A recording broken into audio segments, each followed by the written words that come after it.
De Ruana por Colombia. Muy buenos días a todos ustedes. En primer lugar, se le da el agradecimiento a Marta Gaitán y a Daniel Riveros por esa colaboración desinteresada con este programa. En algún momento el flautista de Hamelin fue considerado lo más bajo de un sistema corrupto. Las sonatas de su flauta era el despertar de esa sociedad para expresar el descontento, las injusticias de los eones de la historia. Hemos de recabar en este tránsito de la historia hasta el presente porque los mañanas no existen. Lo único que existe es la vida. Los cambios son súbitos e inesperados. No ha sido nada fácil expresar todo este palpar y al respeto de la audiencia existe la pérdida o la presunta pérdida del análisis o tal vez el miedo existente a la expresión. A esta emisión se presenta el tema sobre la discrecionalidad de las empresas del Estado. Como es de conocimiento, la entidad aeronáutica civil pertenece a la rama ejecutiva, una entidad descentralizada, una entidad especializada de carácter técnico adscrita al Ministerio de Transporte con personería jurídica, autonomía administrativa y patrimonio independiente. Entonces, ¿cómo se puede definir la discrecionalidad? De acuerdo al Diccionario Real de la Academia de la Lengua, la discrecionalidad es lo no sometido a regla, sino al criterio de una persona o autoridad. Pero no debe confundirse con arbitrariedad, pues arbitrario significa contrario a la justicia, la razón o la ley, dictado solo por la voluntad o el capricho. En lo que respecta a lo conceptuado por la Corte Constitucional, la discrecionalidad se define como cuando la autoridad administrativa, en presencia de circunstancias de hecho determinadas, es libre, dentro de los límites que fije la ley, de adoptar una u otra decisión, es decir, cuando su conducta no le está determinada previamente por la ley. Se debe aclarar que esta afirmación, cuando la autoridad administrativa y o autoridad administrativa, para eso se debe explorar la Ley 136 de 1994 en lo referente al ejercicio de la autoridad. Artículo 188 de la Ley 136 de 1994. Para efectos de lo previsto en esta ley se entiende por autoridad civil la capacidad legal y reglamentaria que ostenta un empleado oficial para cualquiera de las siguientes atribuciones. 1. Ejercer el poder público en función de mando para una finalidad prevista en esta ley que obliga al acatamiento de los particulares y en caso de desobediencia con facultad de la compulsión o de la coacción por medio de la fuerza pública. 2. Nombrar y remover libremente a los empleados de su dependencia por sí o por delegación. 3. Sancionar a los empleados con suspensiones, multas o destituciones. Artículo 189 de la Ley 136. Autoridad política. Es la que ejerce el alcalde como jefe del municipio. Del mismo modo, los secretarios de la alcaldía y jefes de departamento administrativo, como miembros del gobierno municipal, ejercen con el alcalde la autoridad política. Tal autoridad también se predica de quienes ejerzan temporalmente los cargos señalados en este artículo. Artículo 190. Dirección administrativa. Esta facultad, además del alcalde, la ejercen los secretarios de la alcaldía, los jefes de departamento administrativo y los gerentes o jefes de las entidades descentralizadas y los jefes de las unidades administrativas especiales. Ahí se encuentra la entidad aerocivil, el Departamento de Impuestos y Aduanas Nacionales o la DIAN y el IMPEC, entre otras, como superiores de los correspondientes servicios municipales. También comprende a los empleados oficiales autorizados para celebrar contratos o convenios, ordenar gastos con cargo a fondos municipales, conferir comisiones, licencias no remuneradas, decretar vacaciones y suspenderlas, para trasladar horizontal o verticalmente los funcionarios subordinados, reconocer horas extras, vincular personal supernumerario, fijarle nueva sede al personal de planta, a los funcionarios que hagan parte de las unidades de control interno y quienes legal o reglamentariamente tengan facultades para investigar las faltas disciplinarias. Con relación al ejercicio de autoridad del Consejo de Estado en concepto 1831 del 5 de julio del 2007, con ponencia del doctor Gustavo Aponte Santos, indicó lo siguiente: la autoridad civil confiada a un servidor público por razón de sus funciones consiste en la potestad de mando, de imposición, de dirección que se ejerce sobre la generalidad de las personas.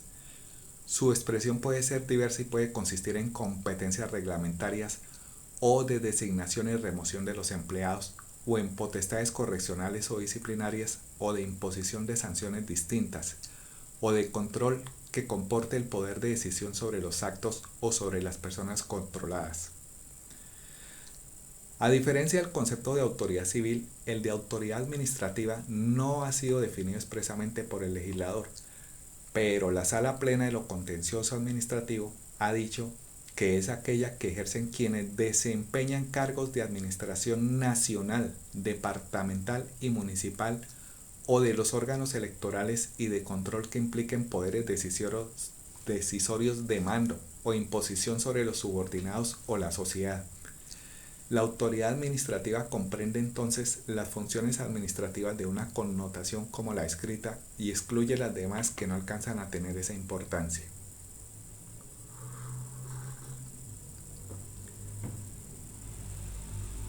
La jurisprudencia de esa corporación ha aclarado que la autoridad administrativa se ejerce para hacer que la administración funcione, también ejerciendo mando y dirección sobre los órganos del aparato administrativo, nombrando y removiendo sus agentes, celebrando contratos, supervigilando la prestación de servicios, castigando infracciones al reglamento. Todo esto y más es la autoridad administrativa. Ahora bien, a lo que debe entenderse por ejercicio de cargos con autoridad, es importante precisar que el Consejo de Estado, Sala de Consulta y Servicio Civil, mediante concepto número radicado 413 de noviembre 5 de 1991, expresó: en realidad, como se afirma en el contexto de la consulta, la nueva Constitución agregó a los cargos con autoridad civil, política o militar los que implican el ejercicio de la autoridad administrativa. Los cargos con autoridad a que se refiere la Constitución tienen las siguientes características. A. Los cargos con autoridad política son los que exclusivamente atañen al manejo del Estado, como lo es presidente de la República, ministros y directores de departamentos administrativos que integran el gobierno. B. Los cargos con autoridad administrativa son todos los que corresponden a la administración nacional, departamental y municipal, incluidos los órganos electorales y de control que impliquen poderes decisorios de mando o imposición sobre los subordinados o la sociedad. Tales son, por ejemplo, los cargos de directores o gerentes de establecimientos públicos o empresas industriales y comerciales del Estado, de los departamentos y municipios, gobernantes y alcaldes, Contralor General de la Nación, Defensor del Pueblo, miembro del Consejo Nacional Electoral y Registrador Nacional del Estado Civil. La autoridad civil corresponde en principio a todos los cargos cuyas funciones no implican el ejercicio de autoridad militar. Pero algunos cargos implican el ejercicio exclusivo de autoridad civil. Tal es el caso de los jueces y magistrados, de los miembros del Consejo Superior de la Judicatura, fundamentados en la Constitución, organice la ley, del fiscal general y de los demás empleos con autoridad de la Fiscalía General. Los miembros del Congreso están excluidos de esta clasificación porque, aunque sus cargos implican ejercicio de autoridad política, según la Constitución pueden ser elegidos gobernadores y ser reelegidos como senadores y representantes. El Consejo de Estado, en su sección quinta, mediante sentencia del 18 de julio del 2005, emite dentro del proceso 7600 1233 1000 200 30 48 4001, consejero ponente Filemón Jiménez Ochoa, el siguiente pronunciamiento. Así pues, conforme a la definición legal transcrita, para determinar si un empleado público ejerce autoridad administrativa, el estudio necesariamente debe partir del contenido funcional del cargo que ocupa. Uno de los asuntos que se aborda ha sido la expedición de actos administrativos en la cual se invoca la discrecionalidad en la entidad. Pero la discrecionalidad tiene sus desviaciones y el abuso de poder, como se ha conceptuado en el Consejo de Estado en Fallo 6 del 2012. La regla y medida de la discrecionalidad es la razonabilidad. Vale decir que la discrecionalidad es un poder en el derecho y conforme al derecho implica el ejercicio de los atributos de decisión dentro de límites justos y ponderados. El poder jurídico de la competencia para decidir equivale a la satisfacción del interés general y por ende a partir de la observación de los elementos fácticos se mueve la adopción en la decisión que mejor convenga a la comunidad. Siendo así, el poder discrecional no es atributo onímodo. Esto significa absoluto y total, que le permita a las autoridades actuar soberanamente, puesto que no obstante que emana del privilegio que ostenta la administración de hacer efectivos los principios de ejecutoriedad y ejecutividad de sus decisiones. La autoridad debe tener presente que los poderes estatales no son un fin en sí mismo, sino un medio al servicio de la sociedad y que sus decisiones surgen de la ordenación de unos hechos para lograr llegar a una finalidad. Se explica y cabe destacar que el artículo 36 del Código Contencioso Administrativo consagra la regla general de la discrecionalidad y señala la proporcionalidad entre los hechos que le sirven de causa, que no es otra cosa que la acción del hecho causal sobre el efecto jurídico, la medida o razón que objetivamente debe existir entre la realidad de hecho y el derecho que supone la verdad de los hechos y su conexividad con la decisión. En armonía con las afirmaciones anotadas, la presunción de legalidad que ostenta la generalidad de los actos discrecionales se mantiene intacta ante la sede jurisdiccional. La sede jurisdiccional es una sede judicial o de un juzgado, en tanto la decisión esté precedida de supuestos de hechos reales, objetivos y ciertos, haciendo de esta forma operante el postulado consagrado en el artículo 36 del Código Contencioso Administrativo. No se trata de exigir la motivación del acto, sino la justificación de los motivos. La primera es un aspecto formal propio de algunas decisiones que implica la expresión en el texto del acto de las razones de su expedición. La segunda es un elemento de su entraña, de su esencia y formación. Por ende es la parte sustancial del acto. Se debe destacar entonces que la administración es el órgano a través del cual se ha formado la organización del Estado, de la comunidad y por tanto es quien está llamado en primer lugar a resolver las necesidades requeridas por los ciudadanos. De tal manera pues que el ejercicio directo en la toma de las decisiones acarrea para la administración una agilidad en la oportunidad de dar respuesta a esas necesidades. Es por ello que da inicio a la discrecionalidad como facultad a la que puede recurrir la administración en los casos específicos que se requiera. Pero, cuando se tiene una concepción errada, absoluta o arbitraria de la discrecionalidad, es posible que se ocasionen imperfecciones en su funcionamiento de la administración pública.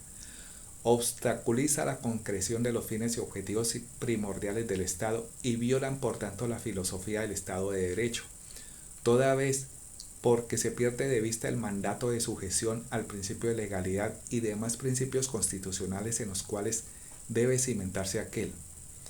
Se debe resaltar entonces que si bien cierto la discrecionalidad constituye un mecanismo útil en cuanto a eficacia, eficiencia y celeridad se refiere, no es menos cierto que si se utiliza como excusa para que los administradores queden tácitamente autorizados para inobservar la Constitución y la ley, degenera en arbitrariedad e irrazonabilidad, quebrantando así el Estado social de derecho. El jurista Jaime Orlando Santofinio nos dice en su Tratado de Derecho Administrativo que la humanidad no siempre ha predicado la forzosa sumisión de los poderes públicos al orden jurídico. Fue con la institucionalización del Estado que comenzó a identificarse el principio de legalidad como una limitante al poder absoluto que caracterizaba su ejercicio, convirtiéndose en una garantía de convivencia y de seguridad para sus asociados.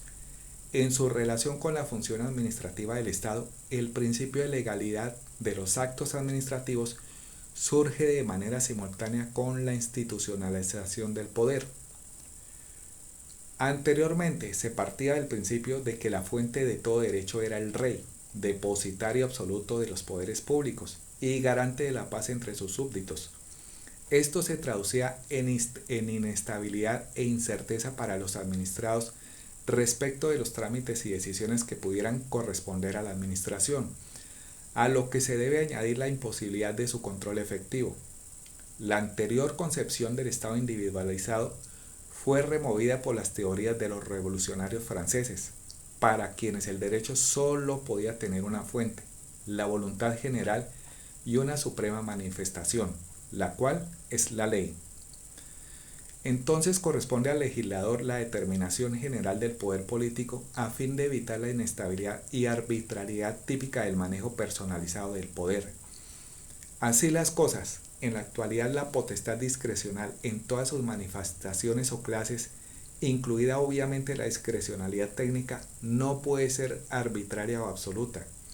Debe estar controlada y sujeta al principio de legalidad, esto es, al respeto por el ordenamiento jurídico.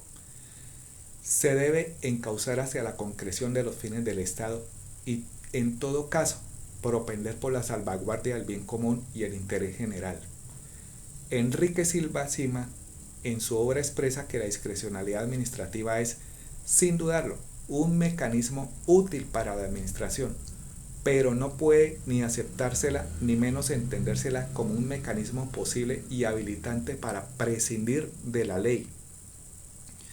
Debe entenderse como una potestad jurídica, mas no como un pretexto para la arbitrariedad, porque ello significaría la negación del derecho e implicaría el desconocimiento pleno del principio de legalidad acerca de la clara distinción que debe existir entre discrecionalidad y arbitrariedad. La Corte Constitucional, en sentencia T064 del 2007, expuso lo siguiente: las decisiones que adopte la Administración en ejercicio de dichas facultades necesariamente deben tener fundamento en motivos suficientes que permitan distinguir lo discrecional de lo puramente arbitrario o caprichoso, tal como le exige el artículo 36 del Código Contencioso Administrativo. De otra parte, las facultades discrecionales no pueden ser absolutas, sino limitadas por los objetivos que se persiguen con su otorgamiento y por la proporcionalidad en su aplicación. En igual sentido, Manuel Atienza, en su libro sobre control de la discrecionalidad administrativa, puntualiza que el Estado de Derecho, entendido como idea regulativa, significa el sometimiento del poder a la razón y no de la razón al poder. Explica el autor que el derecho es precisamente el instrumento o uno de los instrumentos de racionalización del poder, lo cual implica que las decisiones de los órganos no se justifican meramente en razón de la autoridad de quien las dicta. Hace falta además que el órgano en cuestión proporcione razones intersubjetivamente válidas a la luz de los criterios generales de la racionalidad práctica y de los criterios positivados en el ordenamiento jurídico. En la sentencia 064 del 2007, Rodrigo Escobar Gil anota que el artículo 36 del Código Contencioso invocaba expresamente este principio con dos propósitos. El primero es principal y expreso, como regla de acción que la Administración debe tomar en cuenta al momento de dictar un acto discrecional. 2. El secundario o tácito, como herramienta de control de la Administración por parte del juez. El artículo 36 del Decreto 01 de 1984 fue derogado por el artículo 309 de la Ley 1437 del 18 de enero del 2011, por el cual se expide el Código de Procedimiento Administrativo y de lo Contencioso. El artículo 44 de la Ley 1437 del 2011 dispone decisiones discrecionales en la medida en que el contenido de una decisión de carácter general o particular sea discrecional, debe ser adecuada a los fines de la norma que la autoriza y proporcional a los hechos que le sirven de causa. El Consejo de Estado en sentencia 1700 del 2008, refiriéndose al principio de proporcionalidad como regla de acción que debe tener en cuenta la Administración al momento de dictar un acto discrecional, indicó lo siguiente: el principio de proporcionalidad cumple dos funciones: Primero, en primer lugar sirve de criterio de acción, esto es como sustento de las actuaciones de los distintos órganos del Estado, el cual se realiza en su observancia y aplicación en cada caso concreto. 2. En segundo lugar, es un criterio de control, pues debe adoptarlo el juez para efectos de evaluar la proporcionalidad de la respectiva actuación administrativa. Es así como el principio de proporcionalidad exige un juicio ex ante y otro ex post en relación con la decisión administrativa, más aún cuando se trata del ejercicio de una potestad de naturaleza sancionatoria. Al razonamiento o juicio o hecho que es consecuencia lógica de lo demostrado sucedido anteriormente o corolario, se puede señalar que la potestad de elección en que radica la discrecionalidad debe operar dentro de la Constitución y los principios que la integran, para así evitar la arbitrariedad e irrazonabilidad. En el seno de un Estado social de derecho, las decisiones de la administración pública no pueden adoptarse por mero capricho o siguiendo el libre o libérrimo arbitrio del decisor de turno. La salvaguarda de esos intereses generales obliga a sus gestores a decidir por imperativo constitucional con acatamiento de los principios de objetividad e interdicción de la arbitrariedad. Artículo 209 de la Constitución Política. Ello implica que la elección entre las diferentes alternativas de la discrecionalidad comporta se debe realizar atendiendo a criterios objetivos, fijados en sede aplicativa por la autoridad administrativa, en cuanto no previstos por la norma, que por tal razón ha dejado abierta la posibilidad de opción entre una o varias consecuencias jurídicas. De ahí que resulte acertado sostener que en un Estado de Derecho la discrecionalidad administrativa consiste en habilitación para completar el supuesto de hecho de la norma habilitante. Esta concepción de la discrecionalidad administrativa es la que ajusta la figura en cuestión a las exigencias constitucionales, en el sentido de que la actuación de la administración siempre debe responder a criterios objetivos. Obligación que, por supuesto, no decae tratándose de cuestiones técnicas, aún las más complejas de en los demás casos en los cuales criterios no vienen predeterminados por la ley dada la escasa densidad regulativa de la misma, proscribiéndose la adopción de decisiones arbitrarias. Es pertinente analizar la distinción existente entre el concepto de discrecionalidad administrativa y arbitrariedad en el marco de la legislación colombiana. En cuanto a la expresión de una sentencia emanada por la Corte Constitucional, esta diferenciación entre lo discrecional y lo arbitrario tiene claro fundamento constitucional en Colombia, pues la Carta admite la discrecionalidad administrativa pero excluye la arbitrariedad en el ejercicio de la función pública. Así, la potestad discrecional es una herramienta jurídica necesaria e indispensable, en ciertos casos, para una buena administración pública, pues se le brinda al gestor público la posibilidad de decidir, bajo un buen juicio, sin la camisa de fuerza de una reglamentación detallada que no corresponda a la situación que se quiera superar o enfrentar. En cambio, la arbitrariedad está excluida del ordenamiento jurídico colombiano. En efecto, si bien la Constitución colombiana no consagra expresamente la interdicción de la arbitrariedad de los poderes públicos, como lo hace la Constitución española, este principio deriva de normas específicas de la Carta. Así, el artículo 1 define a Colombia como un Estado social de derecho fundado en la prevalencia del interés general, lo cual excluye que los funcionarios puedan ejercer sus atribuciones de manera caprichosa. Por su parte, el artículo 2 delimita los fines del Estado y los objetivos de las autoridades públicas. Esto muestra que las atribuciones ejercidas por las autoridades deben estar destinadas a realizar esos valores constitucionales y no a satisfacer el arbitrio del funcionario. Esto se ve complementado por el artículo 123 superior, que establece expresamente que los servidores públicos están al servicio del Estado y de la comunidad y ejercerán sus funciones en la forma prevista de la Constitución, la ley y el reglamento. Al final, el artículo 209 define los principios que orientan la función administrativa. Señala que ésta se encuentra al servicio de los intereses generales y debe ser ejercida de manera igualitaria e imparcial. De acuerdo a lo anterior, la potestad administrativa y en especial la discrecional se encuentra sometida al principio de mensurabilidad, el cual consiste en ningún caso la potestad puede constituirse como un poder definido o ilimitado.